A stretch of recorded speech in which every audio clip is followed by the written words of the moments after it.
Hello, friends. So, today's a weird day. Today was a weird day. Um, Still stranded, so sitting on my butt. But I got some news about a community that I absolutely love on Smith Island, which is off the coast of Maryland on the Maryland-Virginia line.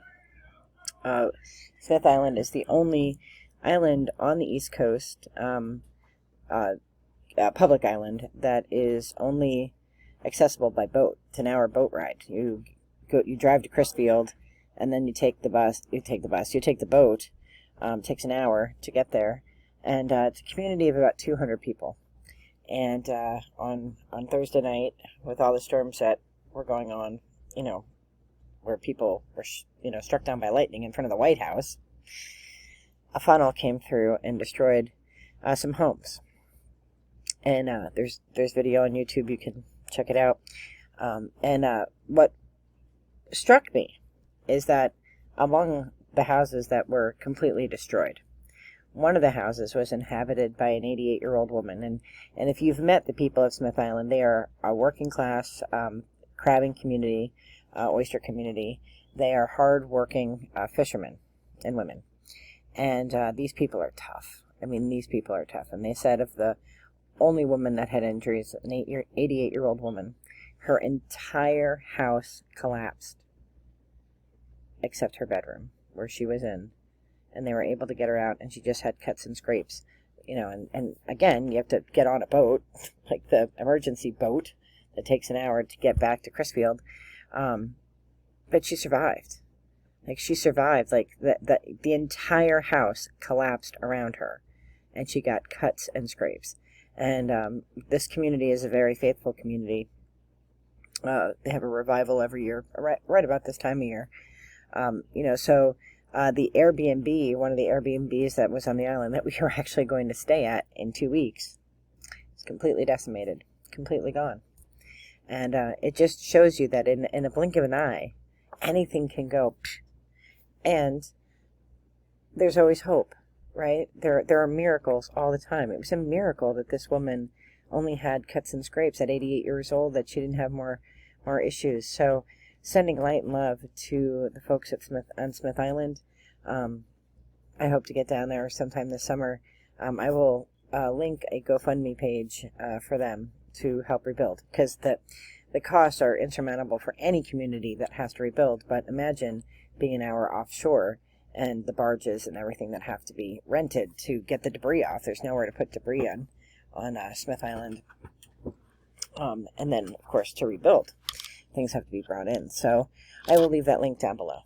So I was thinking, really all day, I took a nap, and I was feeling sorry for myself. I'm in a pretty good mood, but I was feeling sorry for myself because my two friends, are going to a rock shop tomorrow in St. Peter's, which sounds like a lovely town, and I can't go because I can't walk. And I could cheat. I could go and hobble around, but I know that it's not the core. It's not good for me. I have to continue to sit and put my foot up. So it's a little blue and and bored, really. So Dave works, and my kids are busy doing their stuff, so I'm kind of like alone, me and the cats.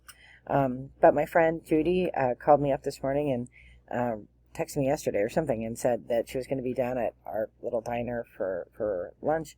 So I went down there. That's not a lot of walking, so I got to see people. And I think, we find hope if we look for it. If we don't look for hope, we're not going to find it. We're not going to see it, right? So, I'm not a psychologist or a psychiatrist. I've said that a million times. But I feel like a lot of our frustration comes from not looking for signs of hope and for signs of, spiritual engagement or whatever. And I was just reading Facebook, and this meme came up, and it said, it's from something called Positive Corners or something. I have to take my glasses off because I can't actually see with them on to read.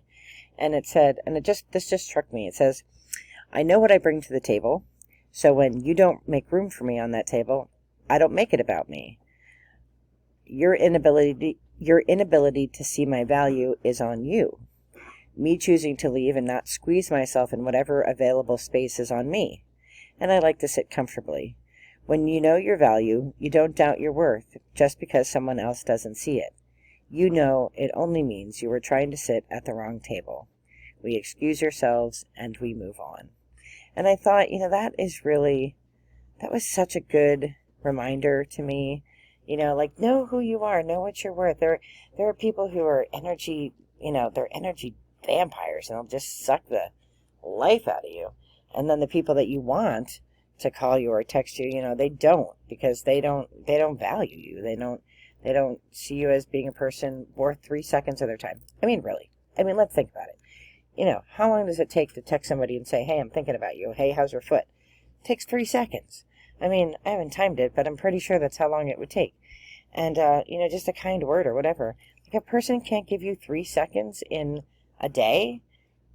Not worth your time. Right? And likewise, there are people who, take out all of your energy and just, like a leech, just suck you dry. Keep those people at bay, too, because that's, it's the same problem, just in the extreme opposite, right? So, we are filled with hope, and we have opportunities of hope and love all around us. And even if you're stuck in the house, there are still, there's still signs. Spirit is still sending me little signs that people care, and that this temporary thing that I'm going through is just temporary. And pretty soon, I'll be back to hiking, and I'll have appreciated this time to reflect and learn. So our attitude and our intention is always 100%. So I don't know what you're going through. I don't know if life sucks in the middle of the woods you're sitting in, but look for those beacons of hope. Look for those things that get you to carry on. And I'm sending you all of light and love and wish you well. Be well. Bye-bye.